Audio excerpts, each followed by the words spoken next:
H. Había algo en el aire aquella tarde que olía a otoño anticipado. Las hojas de los árboles que bordeaban la calle todavía eran verdes, pero ya tenían ese tono más oscuro, casi cansado, que anuncia el cambio de estación. Yo caminaba despacio por la acera, con la bolsa de tela colgada del brazo, sintiendo el peso de las horas en los pies. Había salido temprano esa mañana para ir al mercado, luego pasé a visitar a mi vecina Rosario, que llevaba 3 días enferma y no tenía a nadie que le llevara una sopa caliente. El tiempo se me fue sin darme cuenta, como siempre ocurre cuando uno está haciendo algo por los demás. Eran casi las 9 de la noche cuando doblé la esquina y vi las luces encendidas en el segundo piso. La casa de mi hijo Alejandro estaba iluminada, y por un momento sentí alivio. Pensé que aún habría algo de cena, quizás conversación, quizás el sonido de la televisión de fondo mientras yo me sentaba en el sillón de la sala y descansaba a los pies. Llevaba viviendo en esa casa 3 meses, desde que mi propio apartamento tuvo los problemas de humedad que lo hicieron inhabitable por un tiempo. 3 meses no es mucho, pero tampoco es poco cuando uno siente que está de visita en un lugar que debería sentirse como hogar. Subí los escalones del portal con calma, agarrada al pasamanos de hierro frío. Busqué las llaves en el fondo de la bolsa, entre el monedero y el pañuelo doblado, pero no las encontré. Las busqué de nuevo, esta vez con más atención, sacando las cosas una por una. No estaban. Recordé entonces, con una punzada pequeña en el pecho, que las había dejado sobre la mesa de la cocina esa mañana, pensando que volvería antes de que cayera la noche. Toqué el timbre. Esperé. Volví a tocar.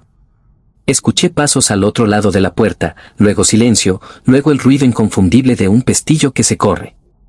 Pero la puerta no se abrió. Solo oí la voz de Valentina, mi nuera, hablando en tono bajo pero perfectamente audible a través de la madera. Ya es muy tarde. Aquí todos estamos durmiendo. Me quedé quieta un momento, con la mano todavía levantada frente a la puerta cerrada. Esperé que hubiera algo más, alguna palabra adicional, quizás el sonido de la puerta abriéndose al fin. Pero no hubo nada. Solo el silencio del pasillo y, más abajo, el rumor lejano de la ciudad que no se detiene nunca. No llamé de nuevo. Me senté en el escalón de la entrada, apoyé la espalda contra la puerta fría y cerré los ojos un momento.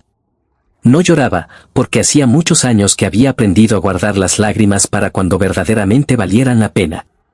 Pero sentí algo parecido a una grieta pequeña abrirse dentro del pecho, ese dolor silencioso que no tiene nombre exacto pero que toda mujer de cierta edad conoce bien. El dolor de sentirse de más.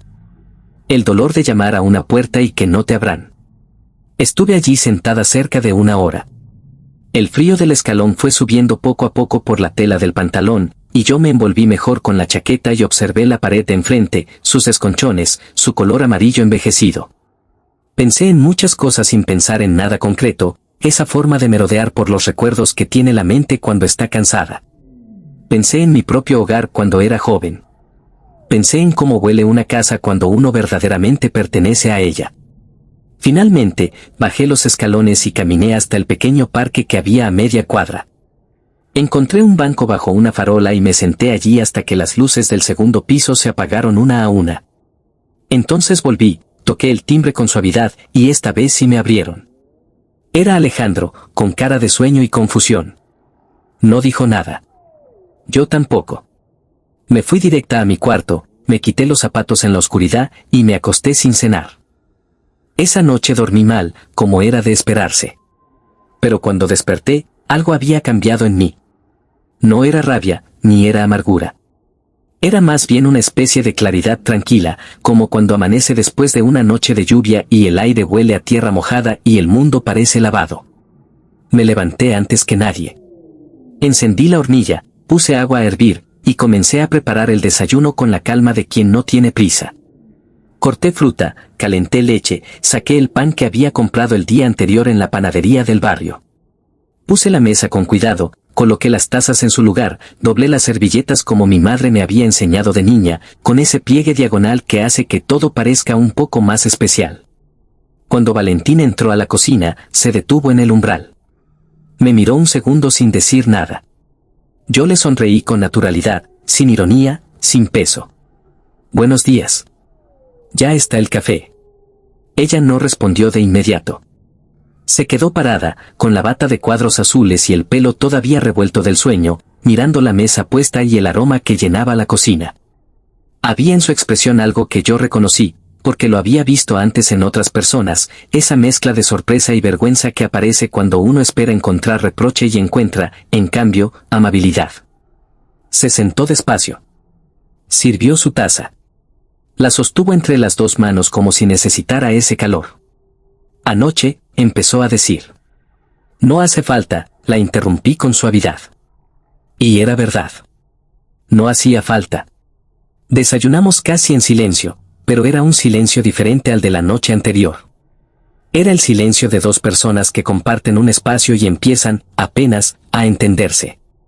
Afuera, los pájaros estaban comenzando su alboroto matinal, y la luz entraba por la ventana de la cocina con ese color dorado y suave de las mañanas tempranas, esa luz que parece decir que todo tiene remedio.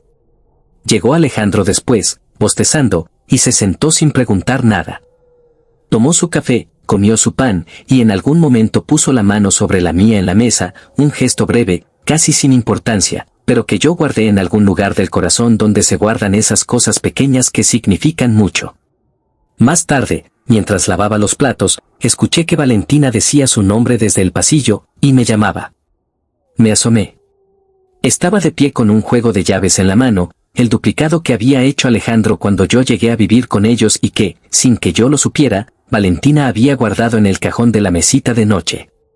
Para que no vuelvas a quedarte afuera, dijo, y su voz era distinta. Más baja. Más honesta. Las tomé con las dos manos.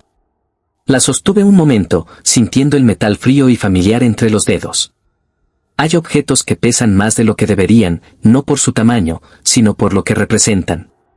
Unas llaves pueden ser solo metal, o pueden ser una puerta que se abre, una bienvenida tardía, un comienzo. Gracias, Valentina.